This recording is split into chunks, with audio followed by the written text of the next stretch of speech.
Hey everyone, I'm out in the woods today, and that's because my channel is usually about gardening, homesteading, and the speed run to self-sufficiency that I'm currently on. And I wanted to make a video talking about the rest of the stuff that we have going on our old family farm out here in northern Wisconsin. And that has to do with the forest that we live in, and I guess it's technically a timber farm, and our logging operation and how we manage all this. So I wanted to talk about all the stuff that's been going on out here kind of in the background pretty much ever since I started this channel about 1.5 years ago now, and kind of tell you what we do out here and the philosophy and why this place means so much to me personally, and kind of the history that our family has out here. And my entire channel is pretty much focused on like the immediate property surrounding my house where my garden and animals and orchard is. I think that's about 1% of our total property out here, and the rest of our property is forest. And it's been this way pretty much ever since my great-grandfather bought all of this property back in 1918. And my family was living on here. They built a homestead right away, and they were raising some animals, and they were lumberjacks logging all of this stuff by hand and horse. And that's how they got through the Depression. They were doing this, farming and just anything they could to get by. So over the years, it went from my great-grandfather to my grandfather to my dad, and it's gonna go to me next. And we never lived over here. We lived in a completely different state. But we always held on to this. It's just always been a special place for us, just with the familial ties and with how beautiful it is out here. Got a bear track.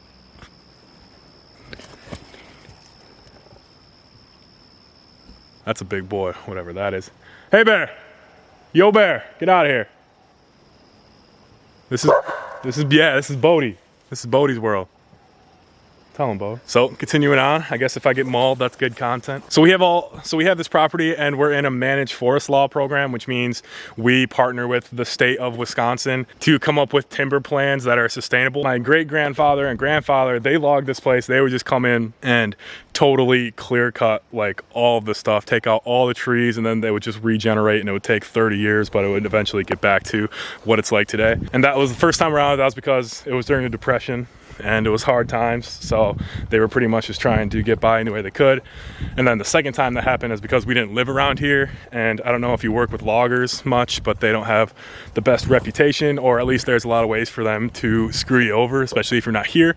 So since we were out of state, we were just like, hey, just cut it all, and that was like the best way to ensure that we got like the fair payout. But now with the managed forest law program, instead of clearing out a whole area, we come in, take out the nice trees, which are going to be the most money, and also be the least amount of impact on the overall environment or the overall forests. And also, I'm not a forester. I'm just kind of telling you what I've learned this past year from going through an actual logging operation. So instead of cutting all the trees down and just completely killing the forest for a decade or something, however long it takes for the trees to come back up, we can come in and take out the biggest trees, which are giving us the most money and are going to have the least amount of impact on the woods itself, and it's going to open up more canopy to let the sunlight through to get down to the next generation of trees to regenerate. And now that I'm going to be the next generation to get all of this land, I'm going to try to manage it in a way that keeps it a forest. Like, that's my main purpose in life, honestly, is to keep this forest happy and healthy. And even when it's time to take trees out of here, I don't want to be cutting it down to the point where it's like a clearing or needs like a long time to regenerate any sort of trees. Like, I want it to be a happy, healthy forest with plenty of habitat for the animals that call this place home, along with me. And basically, I just don't want this to be a farm field. Like, we are financially incentivized to clear cut all of this, take the money from that timber sale and bulldoze all the rocks out of here and turn this into tillable farmland. We would get the money from the timber, and our land would be worth more per acre. But that would absolutely crush my soul. Like, I love this place so much. It's so beautiful out here. So many animals call this home. And to see more and more fields get turned into monocrop corn and soy fields that are just sprayed with chemicals nonstop, like, that hurts my soul. And the fact that I have this place to call my own, and I don't have to go into crazy debt to acquire it or anything, and on top of that being our family land, This means that I'm gonna do everything in my power to make sure that this place stays a happy and healthy forest. Our neighbors to the north of me were just bought out by one of our local dairy farmers. And I don't know if you guys know how dairy farms work, or at least like industrial dairy farms, but basically they have barns, they fill them up with cows, and those cows rarely leave the stalls. They're not like out on fields or anything like that.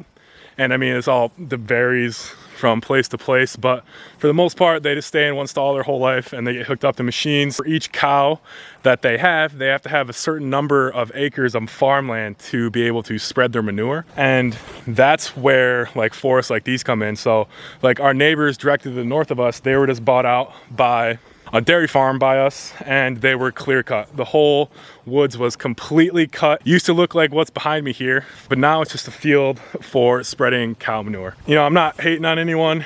You know, people gotta eat, people gotta make money, you know, whatever. I'm not here to judge, but I just know that that is not what I want to have happen to this place, and I'm going to devote my life to seeing that mission through. And it's sad because when all this stuff happens, all these animals get displaced that were living in there. Like there was like a whole family of eagles that I drove by like that place constantly, and they would always be standing out there, and they eventually started flying over our woods, and they were having like a battle with the ravens that lived by our house. Like it was crazy actually, but it's just sad. It's sad to see that happen, and I know that's just the cost of human existence on this planet to a certain extent, but I'm trying to make sure that my impact on this planet, because I'm in a position to do so, is positive. So all of that was a really long rambling way to get to the actual story I want to tell you all, which is about the logging operation that was going on in the background pretty much during the entirety of my channel's existence. Started about the same time I started my channel, and they just finished up about 2 weeks ago. And this was my first time ever being involved with something like that, because this is the first time I've lived over here when it happens, and it only happens like every few years, most likely every like 10 years. But we were due for a thinning of the forest, which means coming in and taking out all the trees that are growing crooked, covering up or that are overtaking other trees and whatever it is. I don't know the exact criteria. I'm not a forester.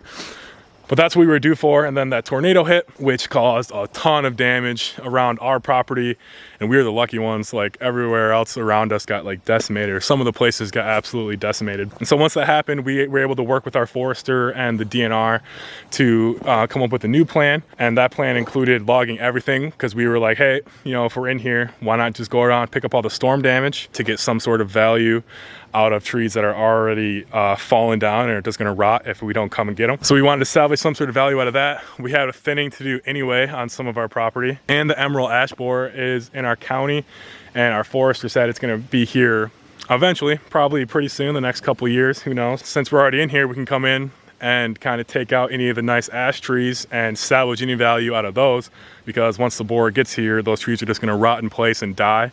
At least most of them are. So that kind of prompted us to kind of log our entire property. Like, there was thousands of trees taken off of our property here, and it still looks fine. Like my sister was here a few weeks ago now, and I told her like all this stuff was logged, and I showed her like the pictures of all the trees, and she couldn't believe it, because it still looks like a regular forest.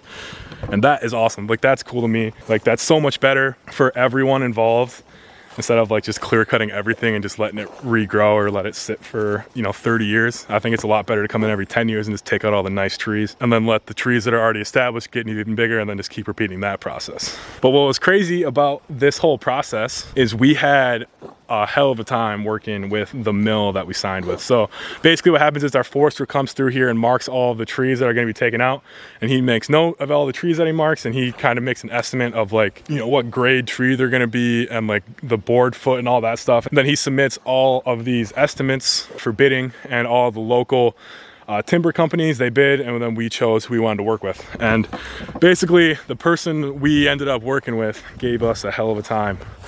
And our forester, quote unquote, said it was an absolute nightmare to work with him. And he's been doing this for, I think, over 30 years.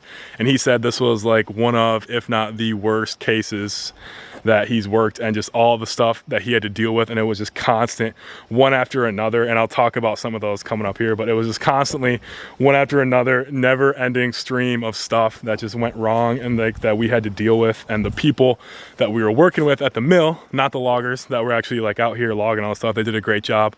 No complaints there. Everything looks really good as far as I can tell. But there was just so much friction there, and it was just so obnoxious.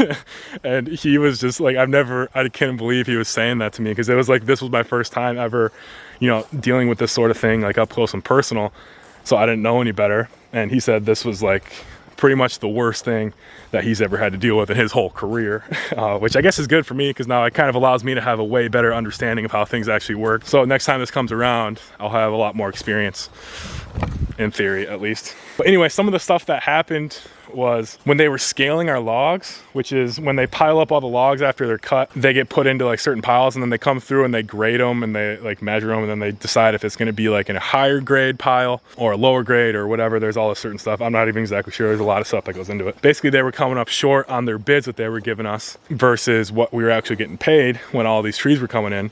So we were kind of like, hey, what's going on here? Like, we want to have our forester watch you do this, or watch you grade, and kind of like keep track of everything, because we don't really know what's going on, you know, like we're not foresters. And when we brought that up to him, that dude freaked out. So he wouldn't answer any calls. He was like trying to sneak back here and grade logs, which was just extremely suspicious. And then once our forester even went back there, he tried to like kick him off, and it was just like, it was crazy. Like, it was, I can't believe it happened now looking back at it. You know, it kind of makes you raise your eyebrow a little bit. And it's kind of just like, well, if you were being honest, is that how you would act? You know what I mean? And there was constant issues with like the line of our property line compared to like our neighbors. And pretty much since like that tornado hit back here, like it caused a lot of people to log their properties at the same time. There was 2 different occasions where our property line was in dispute, and like one case they actually cut over the line and cut some of our trees, and we figured out they've been doing that for a long time, so we got that figured out. But where I'm at right now, our one neighbor who just bought this land, he was logging it heavily because he's trying to sell it.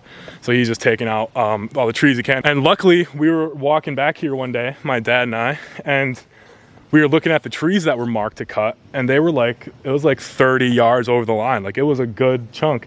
And I ended up walking our entire property line, like back here in our back corner of our property, and they were marked over the line the entire way. So it was like 30 yards over, 40 acres that way. And it was hundreds of trees, and they were really nice trees. So they've been growing for decades, you know, that type of stuff. So we had to figure that out. And we luckily caught it, or else they would have just taken all these trees out of here, and then we just would have, I don't even know what happens there. I don't think you can take them to court. I don't know. It's just a whole mess. It's like a lot of stuff to deal with back here. So I had to call my forester out. We ended up walking the line. Basically, according to our compass readings and some of the survey markers that we have back here that were put in a long time ago, the line that I walked back here by myself was right on. And so basically they marked over our line like about 30 yards it was. A lot of trees. That saved us like thousands of dollars. So I had to come back through and like unmark all the trees that were marked on ours to get cut. And it was over 100 trees, I think. You can imagine how many trees are in, you know, like any patch of woods, and then go 40 acres that way. Like, it's a lot of trees. So that was crazy. And then that happened at another place and another one of our property lines. That company was like marking over our line. It's just annoying stuff to deal with constantly, pretty much. But it is done now. And I guess looking back, you know, everything got done like in a good way. Like, nothing got too damaged back in here. And I was worried that they weren't even going to come back after the winter, because they started last year and then they left to do a different job, and then I was worried they weren't even going to come back, but they did. And the forest looks really good. It was just, you know, it just took so much time and energy on our end to deal with all of the issues that kept coming up. And I didn't even know any better. I thought this was like just normal stuff. But our forester said, like, yeah, it was. He said it was a nightmare, quote unquote. Especially when we were walking back here on our property line, like when that person marked over that far. He was not happy with that. But yeah, they ended up finishing it up a couple weeks ago now. We ended up getting pretty close to our estimate there, and the forest back here looks really good. So I think we're set up for, like, I think in a decade, the plan, I don't know off the top of my head, but the plan has us like in a decade from now coming back in here and reevaluating everything. So yeah, the good news is all the stuff in our property here back in this forest, everything looks good. They were able to get through to everything. There was some issues with like the swamp freezing at certain times a year and all that, but we ended up getting lucky with some of the weather, and they were able to get back in here and finish up early this spring and summer. But the bad news is related to my homestead and my garden. There was a bunch of trees on the perimeter of my fenced in area for my garden and orchard and blueberry patch and all that. And I was really excited to get all of those trees cleared out of there, because a lot of them are ash, and there's a couple areas where if those trees were taken out, like all my trees would get like a couple more hours of sun every day, and I'd be able to expand my orchard, my garden, get more animals, and turn it into pasture. That was my plan, but it didn't work out. All the trees on the edge by the garden and orchard, he probably was able to get about 30% of the ones that were marked to be taken out. So I can't really expand anything, but the loggers said that all the trees were like hanging over my fence into my garden or by our barn or something, and they didn't feel comfortable, you know, cutting them because it was gonna mess up, like it was gonna do a lot of damage pretty much. They said they couldn't find a good way to fell it without taking out my fence, my trees, my garden, a bunch of other stuff in there, our garage. There is one good news though. So my blueberry patch, where I have all my meat birds, there's a clearing there, and that's where our original family homestead was back in 1918. But that's like the one spot in our woods where there's like a decent clearing. So I planted a bunch of blueberries there. I keep my meat birds in there now. And they were able to really clear some space for me in that area. So I'm gonna be able to about, I think, double, maybe a little bit even more, the size of my blueberry patch. And I'm gonna be able to propagate a lot of the blueberries that I have in there. So I'm gonna try to get some cuttings off of my blueberry bushes in there, and some honeyberries and some of my raspberries now that I have a lot of fruit established in different areas. So I should be able to fill in that new space that I have over there with a lot of fruit for pretty low cost. So that's cool. That's something I'm gonna be doing here pretty soon now that they're all done. But yeah, I wanted to make this video to kind of give you more insight into my vision and my desire for living out here and what this place means to me and the overall connection that I have to it and that my entire family has to it.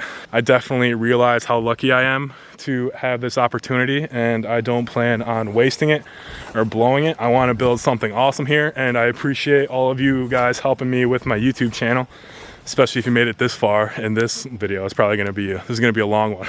So if you are watching me still and you supported me at all throughout my entire YouTube career or journey or whatever word you want to use, I'm grateful. I really am. I don't say thank you enough on my videos because it always feels weird to me to say that, but I really do appreciate all of you, and you're helping me do something good in the world, at least in my opinion.